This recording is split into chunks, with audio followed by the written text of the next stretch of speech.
The president of the Catholic League, Bill Donohue, is going to go on Fox News here and get his ass handed to him by Megyn Kelly on the issue of the First Amendment.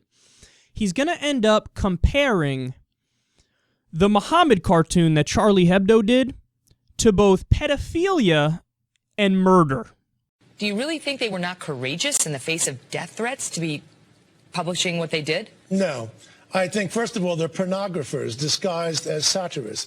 We're not talking about Mel Brooks. We're talking about the functional equivalent of Larry Flynt going to print. Okay, look, but let me just stop you there.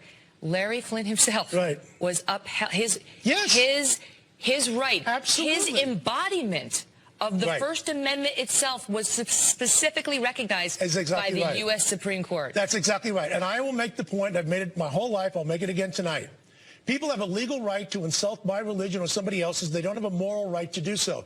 People are looking at this in a unidimensional way. They're saying, well, the only issue on the table is the right of these people to do whatever they want. No, it isn't. First of all, freedom of speech is not an end. It's a means toward an end. No, it's also an end. It's also the very freedom of that's certainly not the understanding of Madison. Yes, listen, no. I quote from the U.S. Supreme Court. In fact, here, you know what I'm quoting to you from? Hustler Magazine and Larry Flynt versus Jerry Falwell. This is the Supreme Court case in 1988. The freedom to speak one's mind is not only an aspect of individual liberty and thus a good unto itself. They recognize that the actual ability to speak, to say these things, is a good unto itself, but is also essential to the common quest for truth and the vitality of society. Right, and 6 years earlier, in 1982, in New York versus Ferber, my favorite group, the American Civil Liberties Union, argued that child pornography was freedom of speech. I would prefer the Madisonian understanding, which also says this: liberty can be lost by the abuse of power, but also by the abuses of liberty. Self-censorship is the friend of freedom, because if we don't have self-censorship, we're going to have individuals interpret their rights in an extreme fashion. But Bill, that leads to basically license at that point. People have accused you of blaming the victim that this is the equivalent of blaming a rape victim for being dressed too provocatively, saying that she brought it upon herself. No. Just because they did something provocative doesn't mean they invited what happened. There's a difference between a justification and an explanation. I'm trying to explain the totality of what's going on here. I've made it very clear that I unequivocally, well, if a woman has been beaten by her husband for 20 years and one day she goes out and she blows his brains out, I think we're going to say she's a murderer and we ought to try her. On the other hand, any sensible person would say, what are we going to look at this whole issue here? What's going on? She's not the same as a gal who just went home one night and That's because that might be a legal defense to her. In your case, it's no defense to this terrorist murder to say that they had offended these people.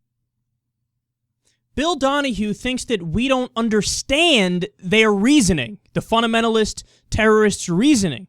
No, we understand it, Bill, and it's wrong. Why can't you get that through your head?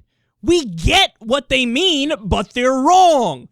He compared these cartoons drawn by Charlie Hebdo to child porn and murder.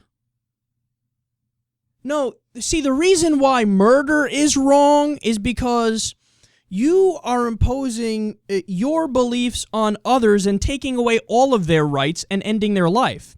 Child porn is wrong because of the act itself, that you're forcing somebody who is incapable of agreeing to a sex act, you're making them do a sex act even though they can't make that decision because they haven't reached sexual maturity yet. So you are forcing yourselves in both of those situations. And in the situation you bring up, Bill Donohue, the people forcing themselves are the fundamentalist Islamic terrorists that killed the people who drew the cartoons.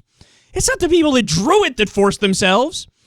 God, he's making a comparison between child porn and murder and having the freedom to draw a satirical cartoon that might offend some people. He says they're pornographers disguised as satirists. To which I respond, so what? Even if you think that's true, so what? You know how much net porn is in the world? You know how much porn is in the world? You don't have a right to say, I don't think you're allowed to be a satirist. Well, fuck off. How about that? Bill Donohue always finds a way to play the victim. And he always finds a way to side with the people who are wrong.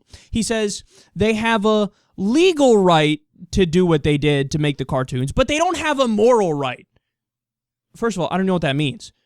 Moral right according to who? Whose moral right? Not everybody's moral code is the same as your ridiculous moral code, which is based on a book thousands of years old, which isn't factually correct. There's no evidence to back it up. And in that book, there's 7-headed dragons, and there's times where they allude to the fact that the earth is flat. Not everybody buys into your hippie Jesus moral code. Not everybody believes in Christianity and the Bible. Not everybody believes in the Quran. So when you say they have a legal right but not a moral right, you're saying they have a legal right, but they don't have a moral right because it doesn't coincide with my morality. But it coincides with their morality, and that's all that matters. And just like Megyn Kelly said, free speech is not just a means to an end, it's an ends in and of itself. In the United States of America, the Supreme Court ruled that the KKK was allowed to peacefully protest and march through a predominantly Jewish town. If we can stand up for the right of the KKK to peacefully protest through a town, we absolutely can stand up for the rights of people to mock religion, even if it hurts your feelings. See, the point is, you never get to censor somebody because you don't like what they say. You don't like how they make you feel. But see, Bill Donohue thinks he has a right not to be offended. He has a right not to be challenged. And he also mistakes criticism with ridicule. He thinks anytime anybody says anything critical of me, it's intolerant, it's bigotry, and it is ridicule. No. The overwhelming majority of the satire and the criticism of Christianity is just that. It's satire and it's criticism and it's disagreement. Very rarely is there pure mockery. I engage in it, but I'm one of the few. Charlie Hebdo did a little bit, but they're one of the few. And we have a right to do it, not only a legal right, but also a moral right. And to the idea that self-censorship is your friend. So in other words, Bill Donohue, you're saying, well, sure, I'll give you the freedom of speech, but only under the understanding, and if we make the compromise, that you won't actually use it. That's his argument. Self-censorship is your friend. Wrong. If we're truly talking about a free society, freedom means what it means. It's freedom. You get to make whatever decisions you want to make as long as you're not hurting anybody else. So if somebody chooses to go out and gamble all away their money, it is what it is. Somebody chooses to drink a quart of Jack Daniels and pass out and nearly die and have to go to the hospital. It is what it is. Somebody chooses to go visit prostitutes. If we're really talking about freedom, two consenting adults making a contract. It is what it is. You can't use the word freedom and then say, but I don't actually believe in it. I'm just going to change the definition a little bit because I don't like the outcome of it. No. The concept is what it is. It means what it means. And you're not allowed to twist it and bend it to your will. You have a moral right, a legal right, and every other kind of right to say whatever you want and mock whoever you want. And they have a right to get offended, but they can't censor you, and they certainly can't kill you. So Bill Donohue's sentiment is 100% wrong on this.